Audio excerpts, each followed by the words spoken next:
Burnout, The Secret to Unlocking the Stress Cycle, by Emily Nagoski, Ph.D., and Amelia Nagoski, D.M.A. Picture this. A middle school teacher named Julie gets asked the everyday question, "How are you?" Her response, "I've decided to start selling drugs so I can quit my job." She was joking, sort of. It was just days before the new school year, and her dread had gotten so intense that she found herself reaching for wine before the afternoon even started.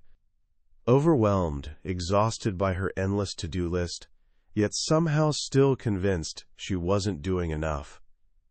Sound familiar? This feeling is the quiet epidemic sweeping through our lives. We call it burnout. And here's the kicker. Most of us think it's our fault. We tell ourselves, if only I tried harder, got more organized, drank those green smoothies, meditated more, then I could fix this. But what if burnout isn't a personal failure at all?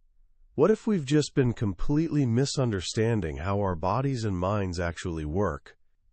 Today we're diving into a game-changing book called Burnout, The Secret to Unlocking the Stress Cycle, written by two brilliant sisters, Emily Nagoski, a health educator with a Ph.D., and Amelia Nagoski, a professional choral conductor with a doctorate in musical arts. This isn't your typical self-help book full of bubble baths and gratitude journals. This is science-backed wisdom that reveals a fundamental secret about stress, one that can genuinely transform how you navigate modern life's pressures. The authors make a bold promise. The problem isn't the stress in your life. The problem is getting stuck in it. By the end of our time together, you'll understand the crucial distinction most of us miss our entire lives. You'll learn that dealing with the things that cause stress is completely separate from dealing with the stress itself. Understanding that difference is the key to unlocking the stress cycle and ultimately reclaiming your energy, your joy, and your life. Because wellness isn't a state you achieve. It's an action you take every single day.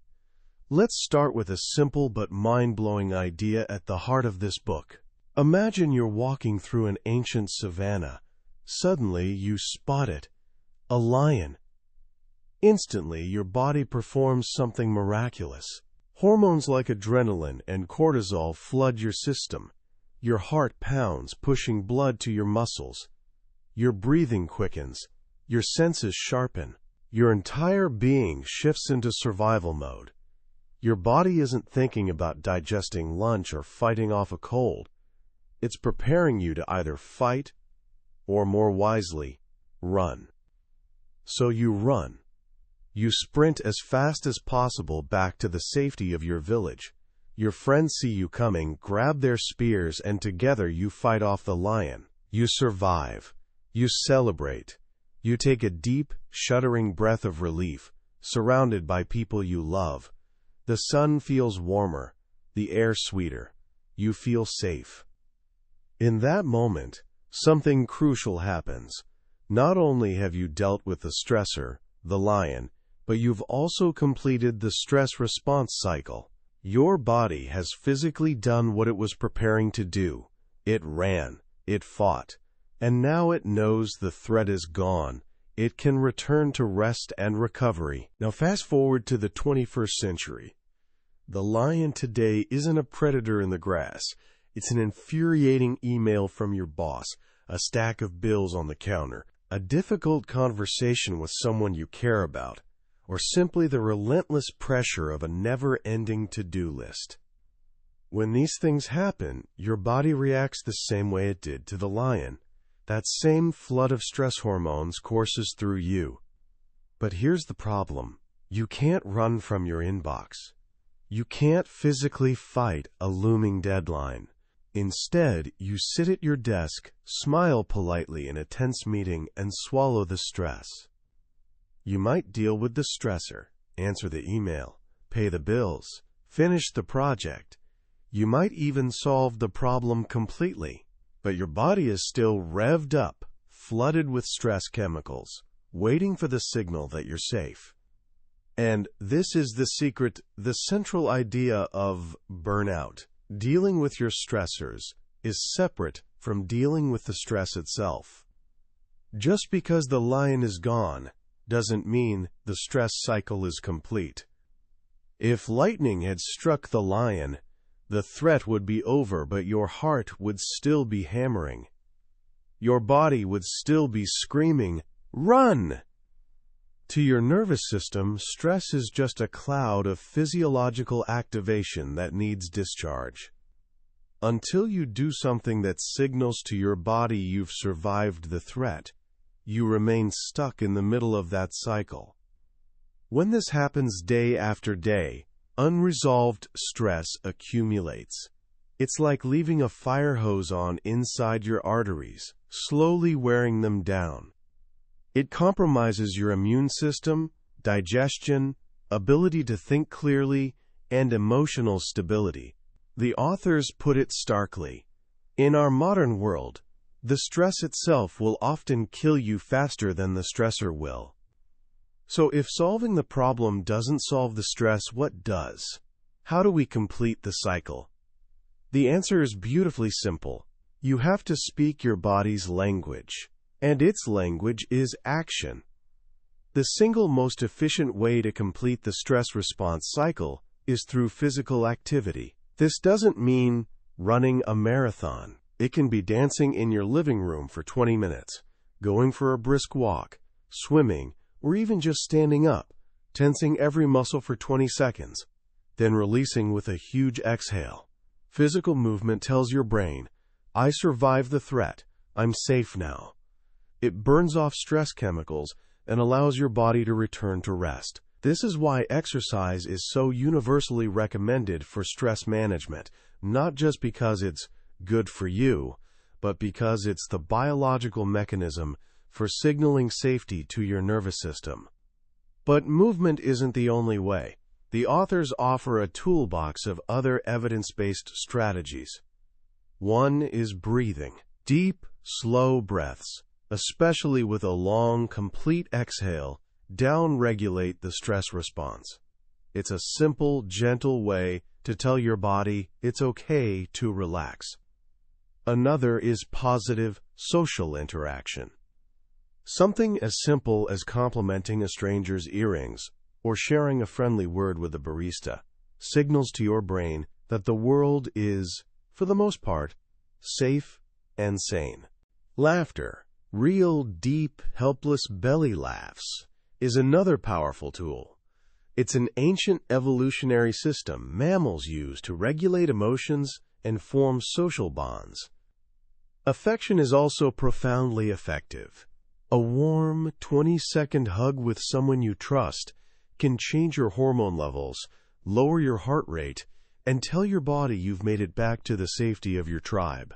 Relationship researcher John Gottman suggests a 6-second kiss every day for the same reason. It's long enough to require you to stop and connect, reminding your body you're safe and loved. Sometimes the answer is a big cry. Crying isn't weakness. It's a physiological process. When you feel that wave of emotion and let it move through you, you're completing the cycle. You might not have changed the situation, but you've discharged the stress.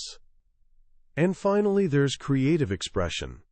Painting, writing, playing music. These activities create a safe container for big emotions, allowing you to move through the tunnel of feelings and emerge on the other side. All these strategies have one thing in common: their actions. Completing the cycle isn't an intellectual decision. You can't just tell yourself, "I'm calm now." You have to do something that allows your body to make that physiological shift from threat to safety. This simple, powerful idea that you must complete the stress cycle is the first major key the book gives us. But, as we all know, life is filled with more than just fleeting moments of stress. Sometimes we face long-term frustrations and seemingly impossible goals. This brings us to the second key idea: understanding what the authors call the monitor. Imagine your brain has a little manager inside, a monitor, whose job is tracking your goals. It knows where you are, where you want to go, and has strong opinions about how much effort it should take to get there. Think about driving to the mall. Your monitor expects it to take about 20 minutes. If you hit all green lights and get there in 15, you feel great. Less effort, more progress. Satisfied monitor. But if you get stuck in traffic and 20 minutes later you're only halfway there, you start feeling frustrated, then angry. High effort, little progress. Enraged monitor. If you sit there long enough, something shifts. Your monitor switches its assessment from attainable to unattainable, and you fall off an emotional cliff into a pit of despair. You feel helpless, hopeless. You just want to go home. That feeling of wanting to lie face down on the floor, that's the pit of despair. For women, this chasm between where we are and where the world tells us we should be can feel enormous. We should have a perfect career, tidy home, happy children, and a flawless body. When our progress feels impossibly slow or effortful, our monitor goes into overdrive, leading to frustration and eventually that helpless despair. So how do we manage this? The authors give us two powerful strategies. The first is planful problem solving. This is for stressors you can control. You analyze the problem, make a plan, and execute it. If you're stuck in traffic, use GPS to find a new route. This is the logic of to-do lists, calendars, and budgets. But what about things you can't control? The difficult boss, systemic injustice, the fact that you'll inevitably fail sometimes on the path to a big goal. For these, we need the second strategy, positive reappraisal. This isn't just looking on the bright side. It's recognizing that the struggle itself has value. It's understanding that difficulty is often an opportunity for growth and learning.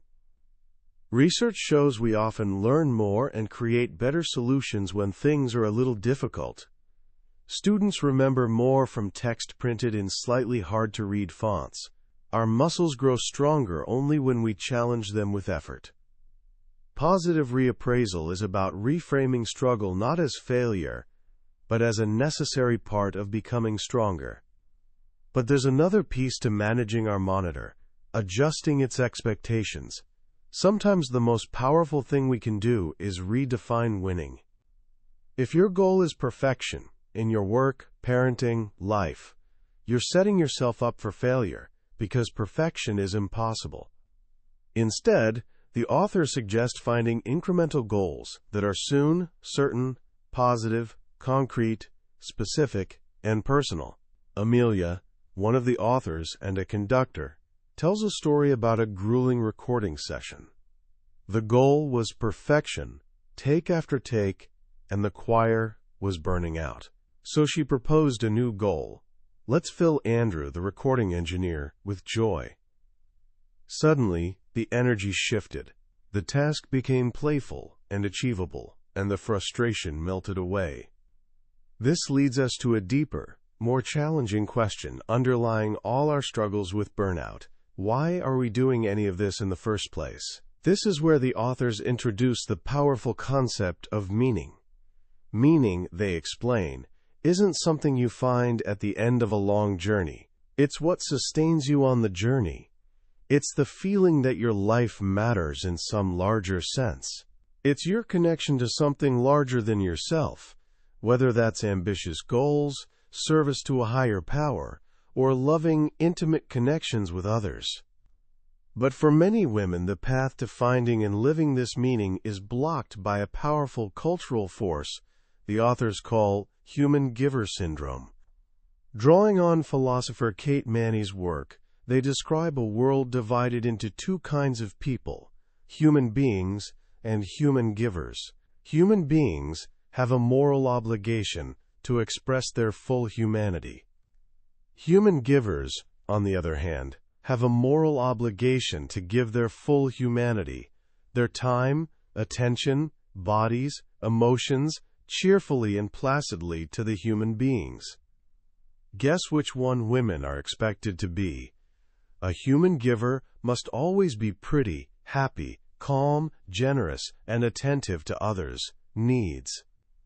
She must never be ugly, angry, upset, ambitious, or attentive to her own needs.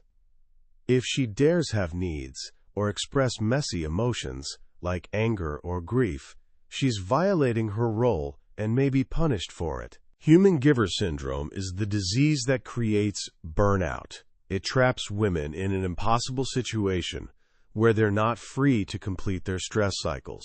They can't just go for a run or have a good cry, because that would be selfishly attending to their own needs instead of someone else's. This brings us to the most provocative part of the book, Part 2, which the authors call the real enemy. They argue that most self-help books for women fail because they only focus on things individuals can control, without ever mentioning that the game itself is rigged. They use a metaphor from the Hunger Games. Katniss's mentor tells her to remember who the real enemy is. It's not the other children she's forced to fight. It's the system that created the game. For women experiencing burnout, the real enemy is a society built on foundations of patriarchy and human giver syndrome. The authors use research on rats to explain a concept called learned helplessness. When an animal is repeatedly put in a bad situation, it can't escape. Like a rat forced to swim in a tank with no exit, it eventually stops trying to escape, even when an escape route is later provided. Its brain has learned that nothing it does makes a difference. This, they argue, is what it feels like to be a woman navigating a world filled with chronic, mild stressors. The constant, low-level stream of sexism, body shaming, being interrupted, and being expected to do the lion's share of unpaid emotional and domestic labor. Worse still is gaslighting, where the system tells you these problems don't exist, that you're imagining them, or being too sensitive. Like in the movie Gaslight, where a husband tries to convince his wife she's insane, the world often tells women, whatever is wrong, it's your fault. You just haven't tried hard enough. One of the most insidious enemies is what the authors call the bikini industrial complex. This is the multi-billion-dollar industry that profits from setting an impossible beauty ideal, convincing us we must achieve it, then selling us products that don't work. They reveal the shocking truth that the body mass index, our culture's primary measure of health, is largely unscientific and was promoted by people with financial interests in the weight loss industry. In fact, large-scale studies show that being in the quote-quote-quote category can be healthier than being at the low end of the normal range. The stigma against fat is more dangerous to people's health than the fat itself. The message is clear: your body is not the enemy.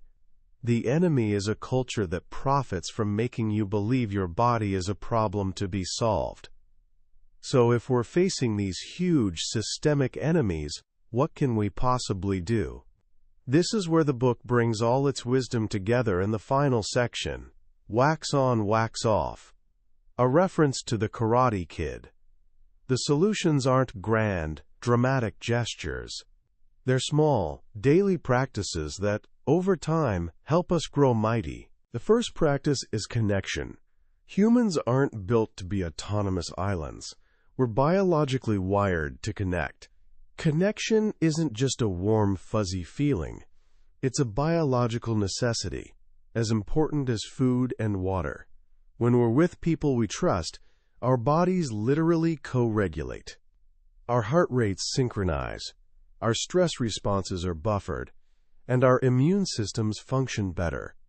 The authors call this safe space the bubble of love, built on trust and connected knowing, the ability to understand someone by stepping into their shoes rather than judging from a distance. Sadness, rage, and the feeling of not being enough are all forms of loneliness. The antidote is connection. The second practice is rest. Our culture worships exhaustion as a status symbol. But science is clear. Rest is what makes us stronger. It's not just about sleep. Our brains are designed to oscillate between focused work and rest. When your mind wanders, it's not being lazy. Your brain's default mode network is online, processing information and solving problems in the background. The authors deliver a startling number. On average, we need to spend 42% of our time, about 10 hours a day, on rest. This includes 8 hours of sleep opportunity, plus time for physical activity, mindful eating, and social connection. If you don't take the 42%, they warn, the 42% will take you, in the form of illness, injury, or breakdown. Getting the rest you need isn't self-indulgent, it's an act of resistance. The final practice, and perhaps the most profound, is self-compassion. Many of us live with a harsh inner critic, a mad woman in the attic, as the authors call her, borrowing from Jane Eyre. This is the part of us with the impossible job of bridging the gap between who we are and who human giver syndrome tells us we should be. She whips us with criticism and shame, believing this is the only way to motivate us. We resist self-compassion because we think we need the whip to achieve anything. But the authors argue the opposite is true. Self-compassion doesn't kill motivation. It fuels it with cleaner, more sustainable energy. The first step is to befriend your madwoman. Personify her, understand her fear and pain, and treat her with the same kindness you'd offer a struggling friend. This doesn't mean letting her run the show. It means acknowledging her, thanking her for trying to protect you, then gently reminding her that you, the adult, are in charge now. When you turn toward your own internal experience with this kindness, something revolutionary happens. The world doesn't have to change for you to begin healing. By being kind to yourself, you increase kindness in the world. You become a source of strength not just for yourself, but for everyone around you. In the end, Burnout isn't a book about achieving perpetual happiness. It's about finding joy. Happiness, the authors say, depends on what's happening around you. But joy arises from internal clarity about your purpose, a connection to something larger than yourself. And that joy isn't found in isolation. It's found in the mutual exchange of care and support among all of us. The cure for burnout isn't self-care. It's all of us caring for one another. As we wrap up our journey through Burnout, I keep coming back to that one idea that feels like a key turning in a lock that's been rusted shut for generations. The separation of the stressor from the stress. It's so simple, yet it reframes everything. For so long we've been taught that the path to peace is eliminating problems, getting to inbox zero, finishing the project, resolving the conflict. We believe that once the lion is gone, we should feel calm. And when we don't, we think something's wrong with us. We feel anxious about our anxiety, stressed about our stress. What Emily and Amelia Nagoski do so brilliantly is give us permission to feel the way we feel. They tell us our bodies aren't broken. They're simply responding to a threat and need our help to feel safe again. This shift from self-blame to self-compassion is the first step toward true wellness. It's the difference between fighting against your body and working with it. In a world that constantly demands more from us, more productivity, more perfection, more giving, this book is a powerful act of resistance. It's a scientifically backed declaration that you're a human being with biological limits and needs, not a machine to be optimized. The idea that we require 42% of our time for rest feels radical, almost scandalous, in our hustle-obsessed culture. But it's not a suggestion. It's biological fact. And hearing it stated so plainly feels like a deep, collective exhale. So how can you start applying these profound lessons to your own life right now? Here are 3 simple actions you can take today. First, tonight, consciously complete the cycle. After a long day of school, work, or just life, schedule 20 minutes for yourself. It could be a brisk walk around the block, putting on your favorite song and dancing with abandon, having a long hug with a family member or pet, or even just having a good, cathartic cry over a sad movie. Don't do it to be productive or check a box. Do it with the intention of telling your body, the lion is gone, you're safe. Notice how you feel afterward. Second, the next time you feel that hot surge of frustration because you're stuck in traffic or a project isn't going as planned, pause and ask yourself this question: is this a controllable stressor or an uncontrollable one? If it's controllable, engage your planful, problem-solving brain. Make a new plan. But if it's uncontrollable, practice positive reappraisal. Ask yourself, what can I learn from this struggle? How is this difficulty making me stronger? This simple question can shift you from helpless rage to empowered learning. And third, begin to befriend your mad woman in the attic. The next time you hear that harsh, critical voice telling you you're not good enough, don't fight it. Instead, get curious, give it a name. Maybe it's perfectionist Patty or anxious Annie. Then speak to it with kindness. Say, I hear you. Thank you for trying to protect me, but I've got this. This small act of personifying and befriending your inner critic is the first step toward disarming its power and reclaiming your inner peace. That was a summary of Burnout, The Secret to Unlocking the Stress Cycle by Emily and Amelia Nagoski. We've explored the core ideas today, but I have to be honest with you. A summary is like looking at a map of a beautiful country. The real magic happens when you actually travel there yourself. It's in the quiet moments of reading, when a particular story or simple phrase connects with you in an unexpected way. This podcast is here to help you decide if this book is worth your time and attention.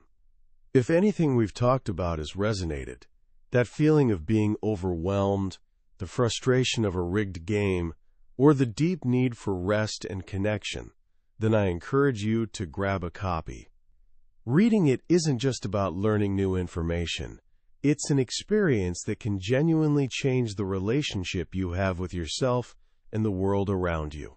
You can find a link to the book in the description below. Also, if you found this summary valuable and it gave you a new perspective, please take a moment to click that like button and subscribe to the channel. It lets us know we're on the right track and ensures you won't miss our next journey into another life-changing book. Let's keep learning and growing together.